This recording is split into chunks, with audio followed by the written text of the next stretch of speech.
Dangerous Assignment, starring Brian Donlevy as Steve Mitchell.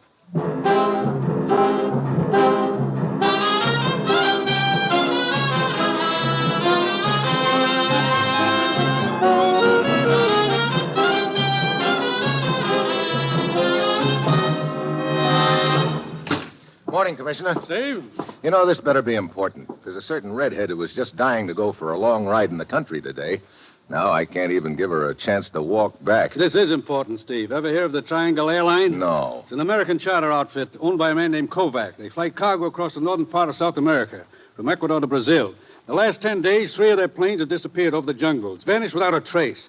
Pilots haven't been heard from since. So a private airline's in trouble. Since when have we been pulling chestnuts out of the fire for outfits like that? Ordinarily, we wouldn't be interested, but the circumstances accompanying the disappearance of these cargo planes makes it our concern. What circumstances? Well, I don't quite know how to tell you, Steve. Oh, now let's not be bashful, Commissioner. What do you mean? Flying saucers. What did you say? You heard me, flying saucers. Commissioner, I'm a pretty patient guy. But if you think I'm going down to South America and start looking for flying saucers... That's just what you are going to do, Steve, and your plane leaves in an hour. Now, look, don't tell me you're going to give me a Buck Rogers ray gun to shoot them down with. This is no joke, Steve. Look, I don't care whether it's flying saucers or flying dish pans.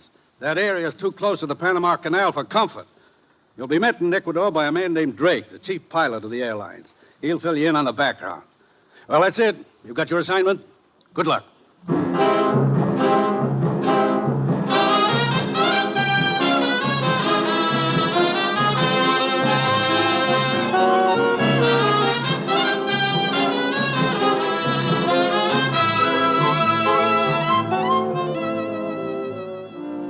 The National Broadcasting Company is proud to present Dangerous Assignment, starring Brian Donlevy as Steve Mitchell, colorful, two-fisted government agent. At all those places of the world where danger and intrigue walk hand in hand, there you will find Steve Mitchell on another Dangerous Assignment.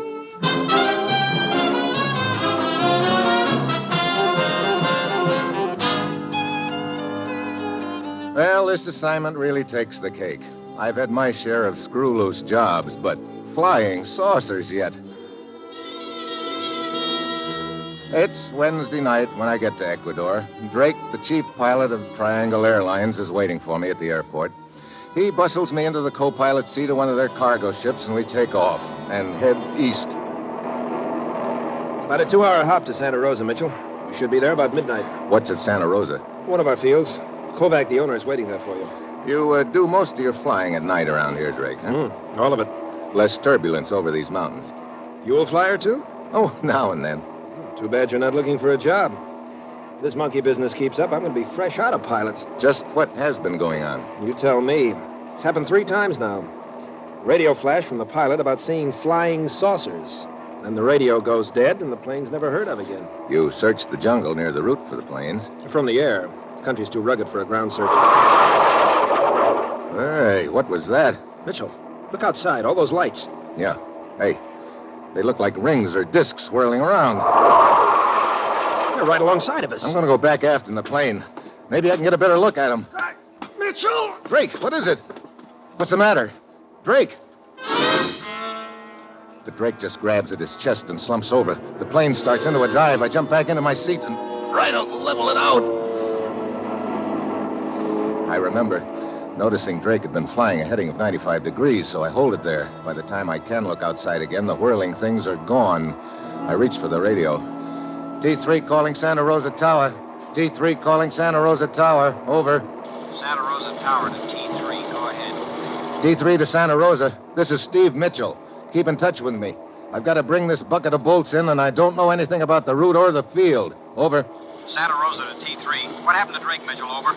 I'll tell you about it when I get there. Right now, that's what concerns me. Over. Stay on 95 degrees. If you're on schedule, you'll be over the field in an hour. Your course follows a valley. You'll know it if you get off it all right. There's a high mountain range on each side. Over.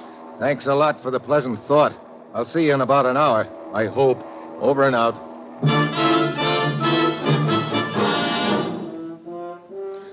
So, for the next hour, I nurse a strange plane between 2 mountain ranges I can't see on a night black enough to play post office. All the while, I'm trying to convince myself I didn't see what I know I did. Drake is still unconscious, but he stirs a little now and then. Finally, I pick out the lights of Santa Rosa Airfield and manage to bring the ship in okay. Mitchell? Yeah? I'm George, Kovac's nephew. Yeah? I was talking to you on the radio. Oh. Sure glad you made it okay. You're glad. Come on, give me a hand with Drake here. Okay. Hey, he's coming out of it. Drake. Drake. What? Oh, my chest. What happened to you, Drake? I don't know. Right after we saw those things, I suddenly felt like I'd been kicked in the chest by a mule. That's all I can remember. But there's not a mark on you. Yeah, great. Flying saucers aren't enough. Now we've got invisible rays. Well, why didn't it hit you too, Mitchell? I don't know. Wait. I just started aft when it happened. Guess it's a good thing for you did. Yeah. Come on, Joyce. We'll get Drake taken care of, and then we'll talk to your uncle.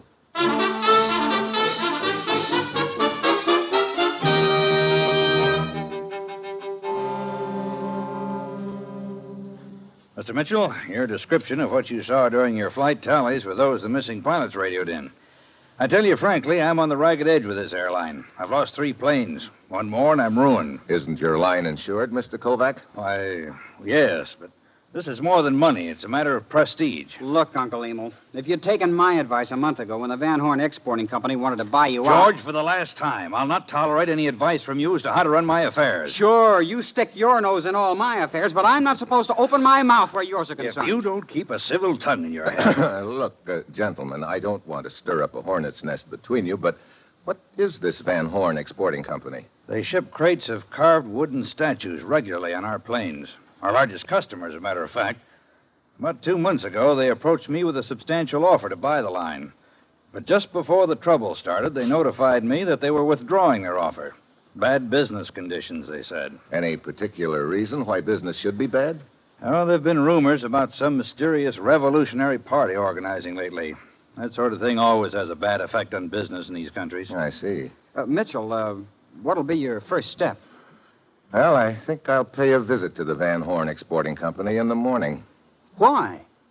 You certainly don't think they're involved in this flying saucer deal, do you? Look, when you don't know where to start, one place is as good as another. Besides, I'm sure the Van Horn Company is a lot closer than Mars.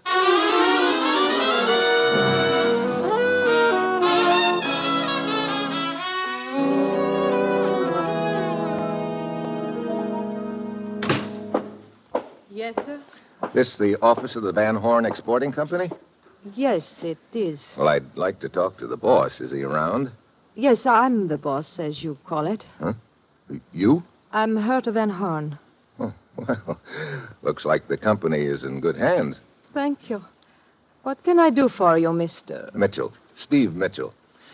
Your company ships cargo pretty regularly with the Triangle Airlines. I have been, but if their present trouble continues, I think I will have to make other arrangements. You're down here to investigate that trouble, aren't you? I don't remember telling you that. One picks up things here and there. Yeah, I guess one does. A couple of months ago, you offered to buy the airline, didn't you? Yes, I did. But that was before the trouble started. Naturally, I'm not interested now. Well, according to my information, you withdrew your offer just before the trouble started. I see that you, too, pick up things here and there. Yes, I began to hear rumors about the formation of a revolutionary party. I decided it would be unwise to make a large investment under those conditions. I see. You know, that's the second time I've heard this rumor about a revolutionary party. Oh? What about it? Oh, nothing. Except it seems like a pretty convenient time to start that rumor circulating. I don't know what you're trying to prove, Steve, but I wish you luck. Thanks, Herta. Maybe meeting you has been luck. One never knows. I expect I will see you again. You expect right, Herta. And soon.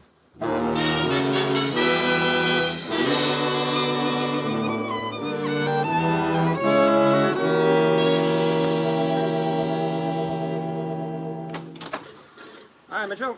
George told me I'd find you here in the office. Yeah. Come on in, Drake. How are you feeling today? Well, a lot better, thanks. My chest still hurts a little. I'd sure give a lot to know what hit me last night. So would I. Doing some paperwork this morning? Yeah. I've been checking cargo invoices and radio logs. I've discovered a couple of pretty interesting things. Huh? What? Look, each time a plane has disappeared, it's been carrying a shipment from the Van Horn Company. Hmm? Well, what does that prove? I don't know yet. Take a look at this copy of the invoice. Mm-hmm. Well, what about it? How many Van Horn crates are listed there? Let's see. 6. Yeah, but isn't that number a little smudged on this copy? Yeah, it looks like it. Who handles these invoices on this end? Well, sometimes Kovac and sometimes George. How big are those Van Horn crates? 5, 6 feet long. Now, what are you getting at, Mitchell? I'm not sure yet, but here's something else. According to the radio logs, in each case, the pilot reported sighting the flying saucers about 20 minutes after takeoff. So? Now, take a look at this map. 20 minutes out at the course and speed your planes fly should put them right near this mountain. Yeah, Mount San Anselmo. Look, what are you getting at? Well, Look, suppose those flying saucers came from the ground, Drake. You know... Don't tell me you're going into those jungles. Sure. You know anyone who could guide me? Seems to me one of those mechanics has a brother named Pavlo, some sort of a guide, I think. Mm-hmm. Mitchell, you ought to think this over before you go in. I have thought it over. Now see if you can round up that guide, will you? I'd like to get started as soon as possible.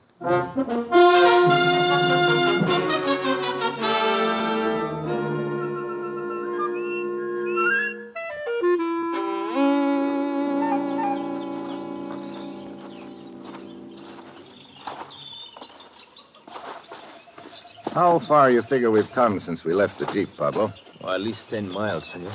Well, we ought to be getting close to the spot, then. Brother, this jungle is thick. This is the only trail through it, huh? Si. I can believe it. Senor, watch out! Huh? Hey! Why the flying tackle? Look, senor.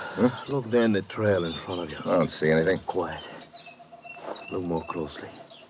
Hidden by the underbrush on the ground. Yeah, I see it now. A rope noose spread over the trail. See, and over there, senor. See the tree which is bent almost double? Mm-hmm. Another step and we'd have been dangling from that tree like 2 apples. Come on, let's spring that trap. Quick. But, senor, you... Look, someone's obviously hiding around here, waiting to catch us dangling from that rope. Let's make him think he succeeded. Here's a dead branch beside the trail. Give me a hand with it. See. Got it? See. Okay. Stop here. The trigger is probably under that little pile of leaves, senor. Yeah, that's what I was thinking. Okay, we'll toss this branch on top of it and see what happens. You ready? See. Let her go. Look at that. The rope jerked that branch right up in the air. Now get down here beside the trail. Senor, I hear something. Yeah, so do I. Somebody coming through the underbrush. Okay.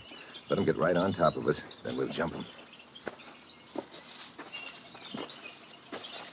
Now. Watch it, Pablo. He's got a gun. But I have him a shit. No, hold it. Oh, great. Did I did something wrong, senor? No. He'd have done the same to us if we'd given him a chance. But I wanted to get some information from him. I will take a look. There is nothing in his pocket, senor, except this scrap of paper. Let me see it. See, here you are. La Posada, 8 o'clock. What's La Posada mean? That's the name of a bar in Santa Rosa. Mm-hmm. Sounds like he had a date. Okay, I'll keep the date for him. Maybe I can find out who's been going all out to kill me.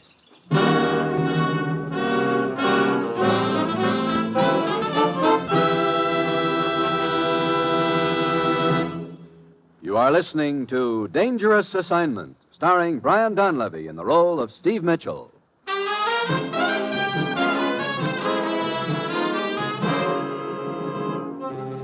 A few minutes before 8 that night, I'm waiting in the shadows across the street from La Posada Bar.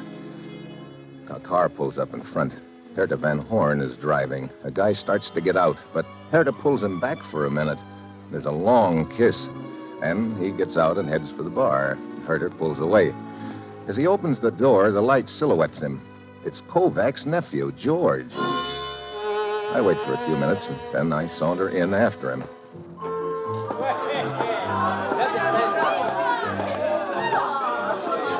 Hello, George. Oh, hi, Mitchell. Are you surprised to see me? Should I be? I don't know. You're waiting for somebody, George? waiting for a drink right now. This a favorite hangout of yours? It's the only decent bar in Santa Rosa. Mm-hmm. Look, what's with the third degree, Mitchell? Oh, nothing in particular. Just curious. Everybody stay right where you are and keep your hands in sight. Hey, look at all the soldiers. What's the deal? Search me. You're under arrest, all of you. Everyone in this bar is under arrest. Arrest? Hey, look, who are you? Lieutenant Gonzalez of the military. Arrest for what? Look, Lieutenant. It will do you no good to argue. You will come quietly or be shot. Hey, what's going on around this joint? Oh, Drake. Well, looks like I'm about to get pinched. What's the beat? You know this man, Senor Drake? Well, I certainly do, Lieutenant. Steve Mitchell. He's down here investigating the trouble we've been having on the airline. You better take a look at my credentials, Lieutenant. Here. I see. I'm sorry to have disturbed you, Senor Mitchell, but with the situation what it is, we cannot take chances. What situation? We have information that this bar is the headquarters for a revolutionary party. That is why we raided the place. You sure there's more to this revolutionary party than a rumor? Do you think that the military would act on a mere rumor? Maybe, if the rumor was convincing enough. Well, I'll see you around, Lieutenant. And Drake, thanks for the assist.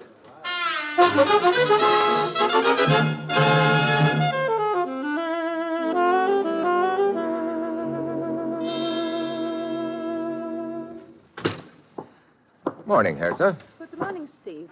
What can I do for you? I'd like to take a look at your shipping invoices for the last couple of weeks, okay? Yes, of course. Here you are. Thanks. Yeah, here's the one I want. Now, this shipment was on the last plane that disappeared. What about it? This invoice shows 5 crates shipped, but the copy they have at the airfield shows 6. Well, there must have been a mistake then. Yeah. Right now, I'm wondering who made it. Steve, I don't know what you're trying to prove, but I'm beginning to resent your inferences. Sorry, I didn't know they were showing, Hertha. I guess George was right when he said your company couldn't possibly have anything to do with the trouble the line is having. George? Yeah, Kovac's nephew. Oh, well, it was very nice of the men to come to my rescue when I hardly know him. You hardly know George, huh? Oh, just to speak to on the street. I see. Well, I better be getting back to the field. I'm sorry I cannot help you, Steve. Thanks, Hertha. Maybe you have. Oh, Mitchell. Why, hello, Mr. Kovac. On your way to see Hertha? No, looking for you. Have you found out anything at all about these flying saucers and what's behind this thing? Mr. Kovac, so far I've been just grabbing at handfuls of smoke here and there. But there's enough smoke to mean fire somewhere. You've got a plane going tonight, haven't you? Yes. Is there a Van Horn shipment aboard? That's right. How many crates? Why, 5, I believe. Okay. Just one thing more. Do you have a small plane I could use? Well, there's a 4-place cabin job at the field. That's perfect. Mitchell, what are you going to do? I'd like you and George to be at the control tower when your cargo plane takes off tonight, Mr. Kovac. I'll tell you what I'm going to do then.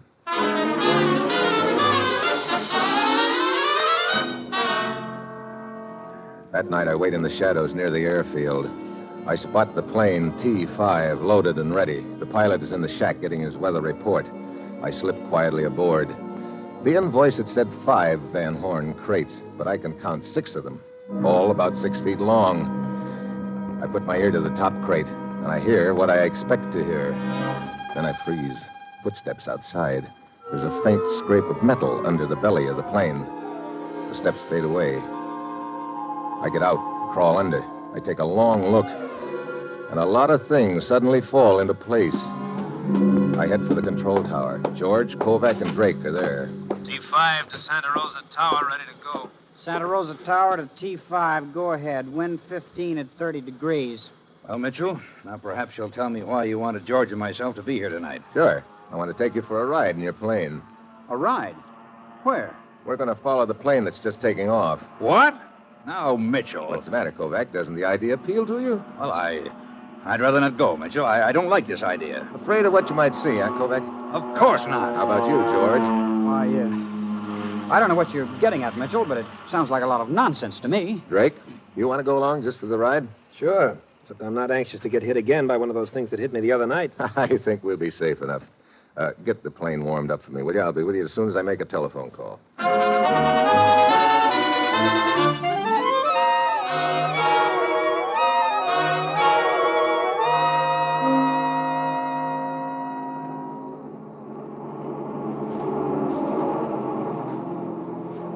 Aren't you going to radio the pilot that we're following him, Mitchell? No. You and George just sit back there and keep your eyes on that plane. I don't see what you're trying to prove, Mitchell. I think you will in a minute, George. How long since takeoff, Drake? Oh, about 19, 20 minutes. Want me to take over the controls? No, thanks. Mitchell, look at that plane below, all around it. Circles of whirling light. Mitchell, the flying saucers. Relax. T5 to Santa Rosa. T5 to Santa Rosa. It's all around me. Flashing lights and whirling things. Must be the flying saucers. That was the pilot reporting back. Flying saucers. Wait a minute. They seem to be coming from the plane itself. They are. From underneath the plane. What? Yeah, from a bracket attached to the belly. They're not flying saucers. They're just a glorified collection of fireworks. Fireworks? Hey, wait. That plane's turning left. But how can it fly at all? Something's happened to the pilot. He's the only one aboard. No, there's another guy aboard. He's probably doing the flying now. Where'd he come from? He climbed out of a crate. Hey, the plane is heading right for that mountain. It's climbing. We'll climb with it. Mitchell, what's behind all this? I don't know. Right now, I'm more interested in who's behind it. Kovac, you said you were pretty heavily insured, didn't you? Why, yes. What's that got to do with it? Did you inspect the cargo plane before it took off? I always do. You could have attached the fireworks to that bracket under the belly when you made your inspection, couldn't you? Are you insane? Why would I do a thing like that? Why, George here looked over the plane after I did. That's interesting. And George usually handles the invoices. He could have altered the number of crates on them. Look, Mitchell. Hey, we're right over the mountain now. And that plane is starting to lose altitude. Tell me, George, why did Herta Van Horn lie about the two of you? Keep your mouth shut, Mitchell. She said she barely knew you, but when I saw the two of you in our car outside La Posada Bar, your acquaintance seemed to be more than a nodding one. George, have you been seeing that woman again? I distinctly told you I would not Okay, tolerate... so it's out in the open now. Sure, I've been seeing her, and I intend to keep it up. I can't help it if you don't like her. I do. We'll discuss this later, George. Hey, look down there. Some faint lights. What? There's nothing but jungle there. Look again. That's a camouflage landing strip, and the cargo plane is landing. So that's what's been happening to my planes. What mountain is that we just came over? El Diablo. And the landing strip is right behind. Okay, we've seen enough. I'll radio back a report. Hand me that microphone, Mitchell. Drake! Look out, he's got a gun. I said hand me that microphone. Okay, Drake. You know, I kind of got to figuring it was you. As chief pilot, you were in a good spot to alter the invoices and get your stooges aboard the plane in crates. But why? Tune the radio to 4150 kilocycles, Mitchell. Okay. Yeah, you were the only one who knew I was going into the jungle, too, Drake. You arranged a little booby trap for me. You're also a good actor, faking that collapse you pulled on me in the plane. Shut up and keep tuning. Okay, you're on 4150 now. This is Drake. This is Drake. Leave the lights on. We're coming in behind the cargo plane. Stand by to receive some uninvited guests. Okay, Mitchell, go down and land. The first time you try anything smart, you'll get your head blown off.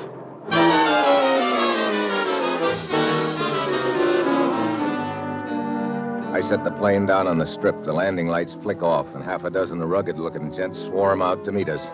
Drake huddles with them for a few minutes, and then they haul Kovac, George, and me into a log hut hidden under the trees. They toss us in there and bolt the door. But the door has an inside bolt, too.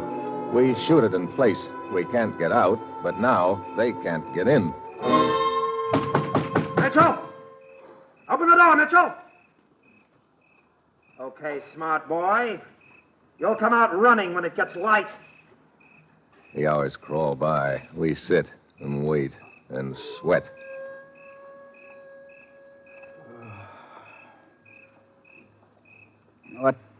What time is it now, Mitchell? 5 a.m. I can't stand this waiting. What good did it do us to bolt the door from the inside? We can't stay in here forever. I'm playing for time. I've still got an ace up my sleeve, but we've got to stay alive until dawn to find out if it's any good.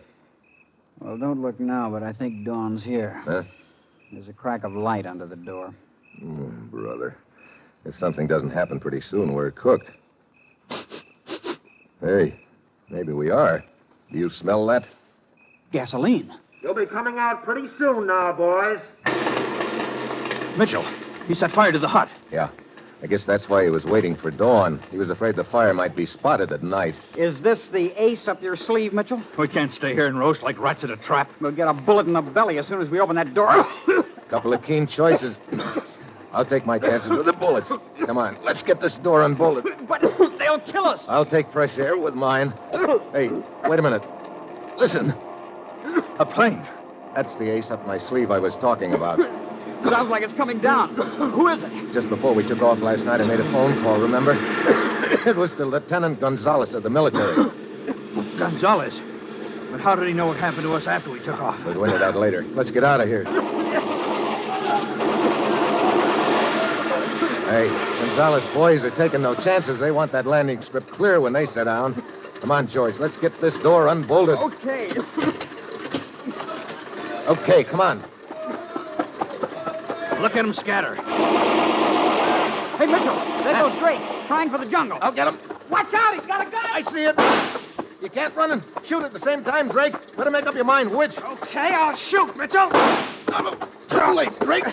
Let go of me. He who hesitates is lost, you know. Mitchell, you okay? Yeah.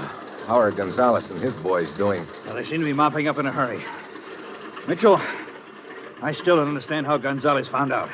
Well, when I called him last night, I told him our radio frequency, and I asked him to listen in. Then I kept the mic open the entire time. Gonzalez overheard everything that was said in our plane, huh? Yeah, including the location of the landing strip. But I knew he wouldn't try to bring a plane in here before dawn. That's why I was hoping we'd still be alive by then. But why were Drake and his outfit trying to ruin my airline? Look, if you're going to operate a secret landing strip, you don't want a regular airline flying through the area. They figured the flying saucer gag would scare you off. Well, it seems to me this was a pretty big operation for a small revolutionary party in a small country, Mitchell. You know, I've been thinking that, too. Could be that's all there is to it. But it's not a long hop from here to the Panama Canal. Maybe somebody else had ideas about using this strip eventually. Of course, we'll never know, and anyway, it doesn't matter much now. Yeah. Speaking of things we'll never know, we didn't prove anything one way or the other about flying saucers in this deal. We proved something as far as Drake's concerned, though. What's that? If you monkey around with fireworks long enough, you're sure to get your nose burned. Or busted.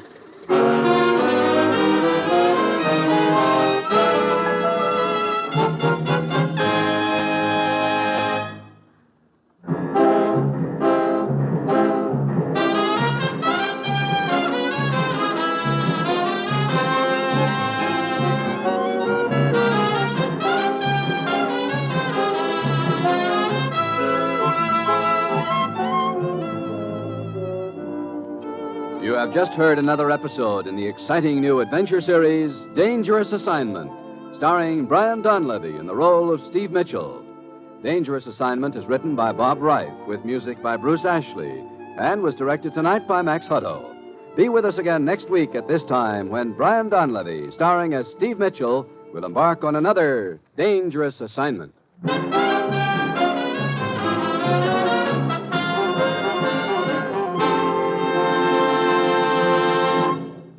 There's more great action-packed entertainment for you throughout the week on NBC. Other mystery adventure programs include such popular shows as Big Town, Dragnet, High Adventure, and Christopher London. Starring as Christopher London, you'll hear Glenn Ford in the swashbuckling role of a romantic, adventurous private investigator. On High Adventure, there's the utmost in thrilling drama to entertain adventure-minded listeners. Dragnet brings you in stark realism cases direct from official police files.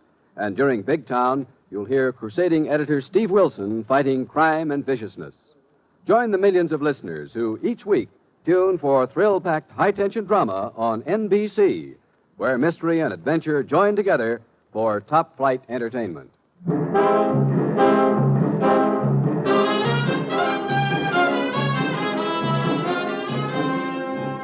Tomorrow, be sure to hear Bob Hope and Fibber McGee on NBC.